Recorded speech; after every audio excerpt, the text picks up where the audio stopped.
Guys, I take full responsibility for the Mavericks late game choking. Time after time after time after time. I led him into the slightly delusional club the night before the games. Luka had one too many amaretto sours, right? JaVale McGee drank one too many vodka Red Bulls. I apologize. No longer. They got to earn it by playing a good fourth quarter before I let him back in. I told Mark Cuban that to his face. But the Mavericks going to win? Here's.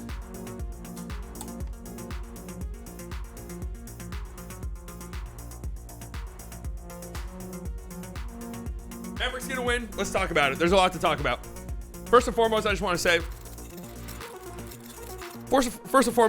say, this game, like, this is the second game in a row like this, right? The Raptors game was very similar, where after the game, it's just like these highs and lows that I'm feeling after the game, trying to figure out how I should be feeling about this team. Because it's like up here, it's like, oh my God, Josh Green is fantastic.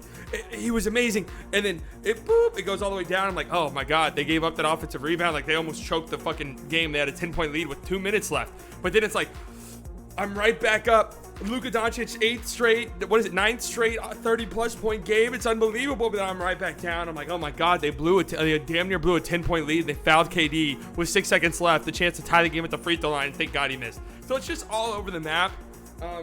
But they are 6-3. I think they said on the broadcast 8 of the 9 games the Mavs have played so far this season. Every single game outside of the Grizzlies' blowout win has been considered a clutch time game, which is, I think, 5-point game. I don't know if it's 5 minutes or 3 minutes. It's one of the two, but still, every single game the Mavs have played outside the Grizzlies game has just been a stressful disaster. It's just been a blood pressure raiser. It's been insane. But let's talk about this because you know what? You blew a 12-point lead at the end, damn near, but it was still probably your best fourth quarter. Out of all of those games that you played, all 8 of those games that you have played, this one was probably the best fourth. Maybe the Magic game, but you actually won this quarter. Luka, 36 points. It's actually insane what he's doing. And I will say this though, they switched at halftime. They switched Kevin Durant onto him, and I mean KD did a pretty damn good job guarding Luka. Right, Luka was just hunting for switch after switch. I don't know if Luka scored on Kevin Durant at all. So you got to give some props to KD, but Luka did Luka things. 5 turnovers. The great part though is 5 of 9 from deep. 5 of 9 from deep. So if Luka's 3-point shot is back, then we're back over Ben Simmons. Beautiful. You love it. I mean, if Luka's 3's falling, there's just actually nothing you can do. There's still nothing you can do right now because he's so unstoppable inside the 2-point line currently. But if his 3-point shot is falling, then you are like actually fucked. Like there's just really zero for you to do as a player to stop what's about to transpire. All right, just absolutely nothing. Then you had this hilarious moment right here. This is a classic Luka Doncic play. Highlight play, absolutely breaks Ben Simmons and then blows the layup. But this is how good of a player Luka is. He recognizes the moment. The Mavs are down 1 with 7 minutes left. Lots of sevens, right? Shout out to Luka. Mavs are down 1 with 7 minutes left. He understands the dynamic, the crowd. You know, he wants to hype up the team. He purposefully misses the layup. Genius play. He knows Dwight Powell's going to tip it out. Another great Dwight Powell hustle game, by the way. He knows he's going to miss it. The ball gets tipped out to Josh Green, who we're about to talk about, who proceeds to do this. You know what? Let's replay that play. Let's replay it. Yeah, let's get in there. Oh, my God. Josh Green had yet another fantastic game. Closed out this game. I believe this was the first time he was in the closing lineup of a game. Look at him right here. Ooh. Drive up and under a layup. Here he is knocking down a 3. What's actually hilarious about this is he passed up a couple of 3s on this possession, right? He had the ball. Royce O'Neal was not really guarding him, was giving him a little bit of space. And Josh Green, a couple times, and I said on the stream, you can go back and watch. I said, and by the way, if you're not subscribed to this channel, you should. We stream every single Mavs game, but we also stream every other NBA games too. It's an NBA channel, not just the Mavs channel. Stop pigeonholing me into just being a Mavs channel. So make sure you subscribe to the channel, right? Anyways, Josh Green goes up a couple times faking. Royce O'Neal's giving him space. I'm saying on the stream, Josh, shoot that. You got to believe in yourself. No one else is going to believe in you. You got to believe in yourself. And what does he do? Just literally 5 seconds later. Dinwiddie gives him the ball right back. And Josh Green says, I'm shooting that because Slightly Biased just told me to. Bang. Fantastic stuff, man. Here's another dunk from Josh Green. Good hustle. Up the court. Running in transition. In my Josh Green propaganda video in the offseason, I talked about how good his numbers were in transition. And he's just been phenomenal this season, man. He really has. Here's another three. Right here. Confident. I mean, this is 6 minutes left in the game. The Mavs are up 1. That's not like a, hey, first quarter, whatever. If I miss this, whatever. That's a big play. And then how about this moment right here? Josh Green draws a foul on Kevin Durant on an illegal screen. On a Kevin Durant trying to fight over the screen. Kevin Durant's talking shit. Josh Green's right up, talking shit back. Kevin Durant's mad. He's yelling at the bench. Theo Pinson. They're talking shit all because of Josh Green. All because of this man. Look at him. Look at him over here. Look at him right there. Look at him. Now, it's a kangaroo necessary edition. I didn't make this graphic. Aussies, if that's offensive to you, I promise you I didn't make the graphic. I did make the graphic. This is a good win. It just is. I've had enough time to sit on it. Yes, they blew another fourth quarter lead in disastrous fashion. But after sitting on it, here's my rationale, right? You had, I think we counted this, 5 players who played over 20 minutes who combined for 13 points or 15 points. You got 0 from Reggie. His shot's going to have to start coming at some point. It just is. He had like there's one play at the end of the first half where he had it might have been the third quarter, I don't know. But the Mavs really needed something, and he got a really nice steal and got it up to Luka in transition. That was a nice play. You got 2 points from Dwight Powell. It's Dwight Powell, whatever. He was good again tonight for offensive rebounds, hustling, +7. 6 from Christian Wood. This was probably his worst game. 4 turnovers too. Like I think I can confidently say this was his worst game. He looked a little bit lost out there at times. Offensively, it looked like a real struggle for him. And who else had a bad? Maxey 5 points, but he had a couple big threes. Maxey, Dwight Powell. Those aren't guys you're really expecting to score. But you want Reggie to hit a couple threes, right? You want Christian Wood to score over 10 to 15 points, right? That's just what you want.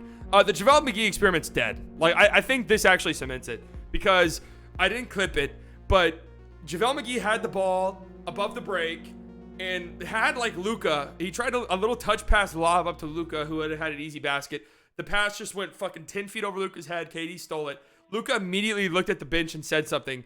And 3 minutes into the game, Christian Wood comes in for JaVale McGee. And that was the last we saw of JaVale McGee. I think it's over. I actually, like, the way that went, I'm honestly wondering if he even plays much at all anymore. Like, not just starting. Like, I seriously wonder if he plays much at all anymore. That's seriously what I'm wondering. Dorian Finney-Smith had a couple of meltdowns at the end of the game. A couple of meltdowns at the end of the game. A terrible turnover with 19 seconds left on the shot clock. And then Cam Thomas hit a 3 that made it a 1-point game. Horrible stuff. But he did have 2 huge free throws that made it a 3-point game with a couple of seconds left. And then this big 3 right here with 3:50 left. I thought, and he had 2 and 1s. Dorian had 2 separate and 1s right here, driving, attacking. That's one of the things I said in the Dorian Finney-Smith propaganda video, that if he could continue, we saw this in the playoffs from him, if he could continue to be aggressive on closeouts, then good things can happen. This is a nice play right here. Dorian Finney-Smith cutting and 1. Beautiful. Dorian Finney-Smith's doing stuff like that. It's really nice. And this was a nice pass, too, from Dorian right here. Nice pass by Tim. We'll talk about Tim here in a second. Dorian whips it past to Maxey, who's ready for it. And here's Luka throwing up a lob to Dorian. So good stuff from Dorian. He's been really good the last few games. It's just good to see. I love Dorian Finney-Smith. We all know that. People trash him all the time. I don't understand why. I really don't understand why at this point we're still trashing Dorian Finney-Smith. But 18 points for him. Tim, his best game of the season.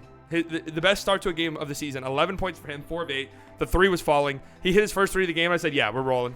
Like, it's gonna be a pretty good Tim. I think this was his first shot. No, it wasn't. He was already 6 of 6 at this point. But that's just a nice move right there. When he's confident, man, when he's confident, good things tend to happen. Unfortunately, though, for Tim, he slips and had to leave the game. They said it was a hip injury. Here he is right here. I mean, that's a nasty slip. Did the full splits and everything.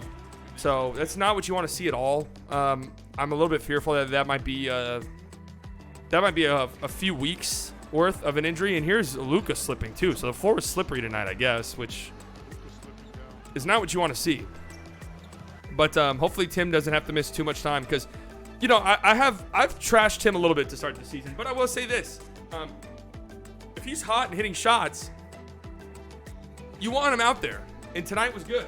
Yeah, Luka was pissed at the moppers. Luka yelled at the moppers. You know, hey, Luka, they're not getting fair compensation. All right? They're not getting fair compensation. They're probably making $7 an hour. I should call Mark about that. And then you had this fiasco at the end of the game, though. So here's how the game ended. Mavs were up 3. And they were up 3, and they fouled a three-point shooter. It was KD. They fouled KD before he got the shot off with 11 seconds left. And I don't know if I agreed with that. The Nets were in the bonus. You know, there's a lot of debate like, okay, do you foul before a team can get off a three-point shot? Mavs up 3, 11 seconds left. Do you foul so they can't even shoot a 3? I don't love that idea for the Mavs with 11 seconds left because you're not a great free throw shooting team. Now, luckily, Dorian knocked down 2 free throws on the other end to make it a 3-point game again. And then the Mavs do the unthinkable, which is foul a 3-point shooter with 5 seconds left up 3. Right, to get it into KD. At that point, you got to know there's so little time left that these guys probably aren't going to dribble. You know, if a dribble happens, then you foul immediately. KD catches it and immediately goes up, and they foul him right then and there. And it led to 3 free throws. KD made 62 straight free throws before this. He missed the second, so then he has to purposefully miss the third one. Right, hope for an offensive rebound. I was saying on the stream, he's fucking. They're getting an offensive rebound right here. They're getting the offensive rebound right here.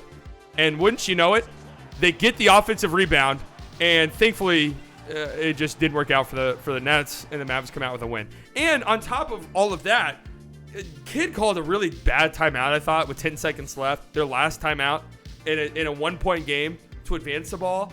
Why not just save that timeout? Like, do you not believe in your team to inbound it and beat like a press? You know, why not? That way, like, if you do, let's just say you make both free throws and it's a 3-point game and they tie it and there's 2 seconds left, now you can take a timeout and advance the ball and get a good shot. I don't know.